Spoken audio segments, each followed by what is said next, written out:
Olá, olá, olá, olá, amigos e amigas do blog do canal Entidades Ciganas da Umbanda. Aqui é Emerson de Ossanha, editor do blog. Hoje com a continuação, vídeo 6, sobre a história de São Jorge, a nossa série comemorativa do dia 23 de abril, relacionado a São Jorge / Ogum. Não esquecendo que temos mais vídeos, essa é a parte 6, então tem a parte 1, 2, 3, 4 e 5, que eu vou deixando aleatoriamente aqui os cards indicativos para não perder a série sobre o livro, tá bom? Mas, antes de nós darmos prosseguimento a esse vídeo, não esqueçam de se inscrever, acionar o sino de notificações, deixar um like, para ajudar o blog e o canal Entidades Ciganas da Umbanda da divulgação da causa da Umbanda para o mundo todo. Então nós vamos lá hoje, continuando Jorge e Ingrid. Ao perder para sempre, de forma trágica, seu querido Marcellus, Ingrid passava os dias aos prantos. Sua consternação durou até o exato momento em que encontrou Jorge / São Jorge, que possuía as mesmas qualidades morais de Marcellus. Ela se surpreendeu, agora ao se notar novamente apaixonada, desta vez por Mestre Jorge, e numa intensidade muito maior. Em Jorge ela encontra reciprocidade. Ele também já se sentira antes atraído pela moça. Unidos e apaixonados, passaram ambos a experimentar um amor lindo e verdadeiro. Mestre Jorge, no entanto, cometeu um grande erro sociopolítico. Ele, como nobre que era, não poderia jamais se envolver com uma plebeia ex-escrava. Sob hipótese nenhuma, isso seria aceitável na corte. Sob o mais absoluto segredo, o enamorado Jorge mandou construir um palacete para Ingrid e sua família habitarem.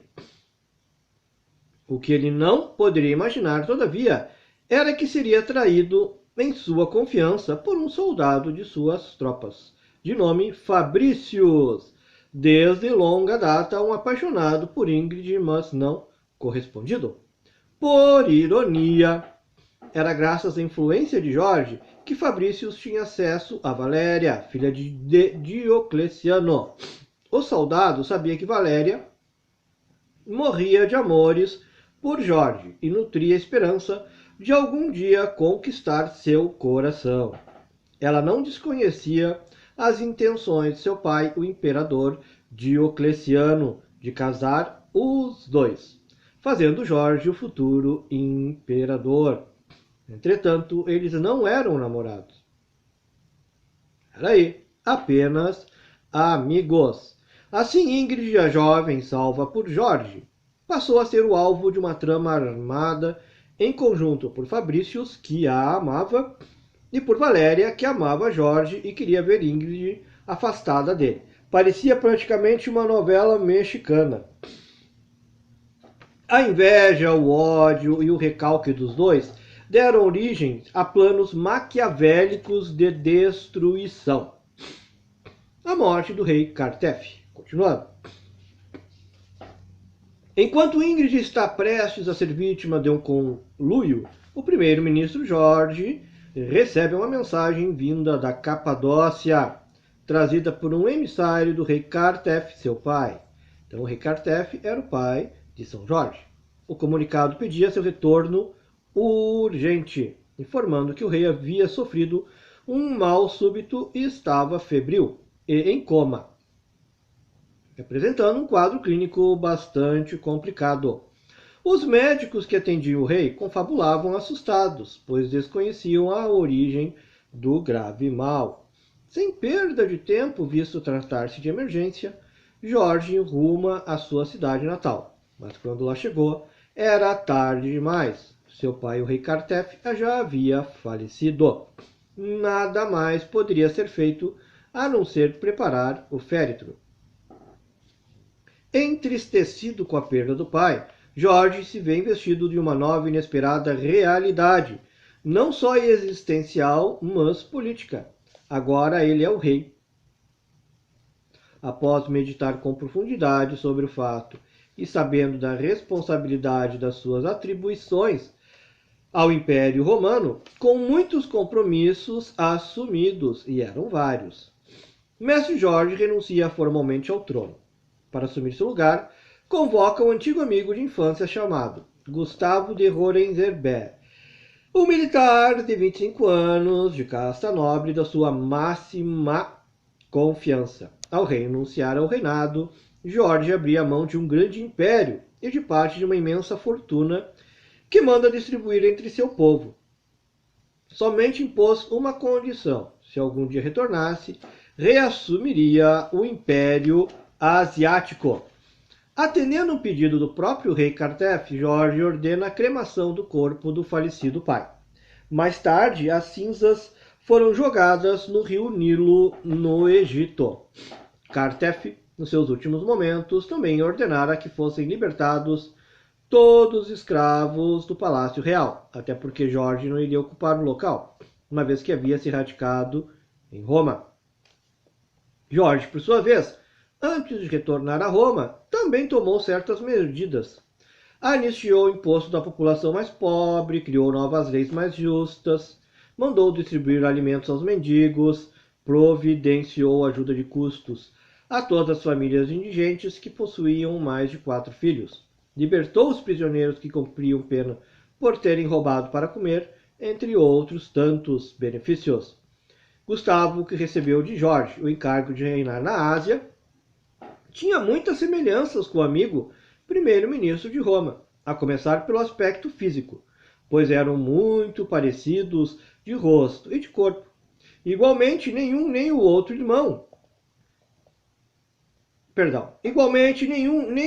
tinham irmãos. Gustavo chegou a ter um irmão gêmeo, que morreu ao nascer.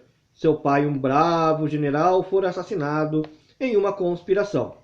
As parecenças entre Gustavo e Jorge também eram muito fortes no aspecto moral. A justiça era a bandeira de todos.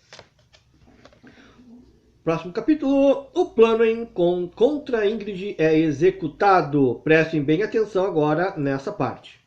Enquanto Jorge permanecia lá na Ásia, tratando de assuntos relacionados à administração de Gustavo, Valério e Fabricius continuavam tramando às escondidas um golpe contra a ex-escrava Ingrid.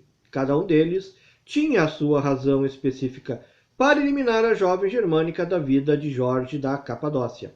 Muito inteligente e astuciosa, a filha de Diocleciano sabia: se seu pai descobrisse o envolvimento de Jorge com Ingrid, ele tomaria atitudes de consequências imprevisíveis. Temperamental como era, Diocleciano costumava ter reações inesperadas. Jamais admitiria que Jorge, seu primeiro-ministro, estivesse ligado sentimentalmente com uma ex-escrava do Império. Valéria começou a jogar com esse fato. Logicamente, ela não queria o mal do mestre Jorge, pois o amava loucamente. Sua intenção era apenas afastar Ingrid, sua rival, para bem longe. Fabricius, companheiro de Valéria na trama contra Ingrid, já era soldado legionário nas tropas militares, que atacavam os cristãos muito antes da chegada de Jorge a Roma. Somente deixou de cumprir a função que recebera do imperador quando se tornou subordinado ao mestre de Jorge. Esse soldado romano, que também tinha motivos pessoais para querer a separação de Jorge e Ingrid, começou a executar a sua parte no plano. Dissimuladamente, ele passou a observar o comportamento e o caminho diário utilizado pela jovem Ingrid e sua família. Percebeu que diariamente, numa determinada hora, eles se dirigiam a uma residência abandonada e em ruínas nos arredores de Roma. Na verdade, tal casa, de mau aspecto, era um templo cristão disfarçado, uma forma de manter o culto à doutrina de Cristo sem ser perseguido. Para chegar ao local, sem despertar suspeitas, os fiéis se viam forçados a vestir-se como maltrapilhos leprosos, encobrindo as mãos e parte dos rostos, só o olhinho para fora. Ao observar atentamente o local, por dias a fio, Fabrício acabou por se inteirar daquilo que lá acontecia com regularidade. Eufórico por haver descoberto um segredo que poderia ser muito útil para ele, né? Imediatamente ele foi levar a informação a Valéria. Ingrid e sua família eram efetivamente cristãos, o que era proibido em Roma naquela época. Encontravam-se com outros adeptos na tal casa abandonada, cultuando seu Deus. Valéria, tão logo soube do ocorrido, levou a notícia diretamente ao imperador Diocleciano. Inclusive lembrou o pai que a tal Ingrid era justamente aquela moça que havia sido libertada em troca de um prisioneiro tempo atrás, no grande dia de graças. Uma traidora do Império Romano, portanto. De forma mentirosa, também informou que Ingrid e sua família estavam mancomunados com os bárbaros e deles eram informantes para seus ataques a Roma. Relatou, inclusive, que eles costumavam ajudar a ocultar o povo bárbaro na cidade da Nicomédia, capital do Império Oriental, onde todos eram cristãos. Por fim, Valéria afirmou que bastava mandar ao local os legionários do Império para o templo do encontro dos cristãos a ser identificado. O imperador Diocleciano para lá mandou suas tropas, determinando aos soldados que incendiassem todo o local onde fossem encontradas pessoas rezando, e fazendo referências também a intitulavam Deus Todo-Poderoso / Jesus Cristo. Em um dos templos cristãos identificados, as tropas do Império Romano atearam fogo também nas vestes dos cristãos. Ninguém conseguiu safar-se a tempo. Morreram ardendo em chamas sob a vista sádica das tropas de Diocleciano. Entre as vítimas, Ingrid e sua família. O sórdido plano de Valéria e Fabrícios dera resultado. Ingrid e Jorge estavam, enfim, afastados de forma irremediável. Pois bem, terminamos mais um capítulo, lembrando que a partir deste momento na vida de São Jorge, ele já está energeticamente acoplado à energia de Roma, né? De onde vêm os soldados romanos.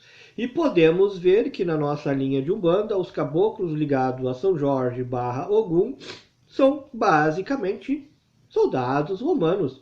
É só olhar as suas imagens. Isso já foi abordado no vídeo de ontem, se não me engano, sobre Santo Expedito.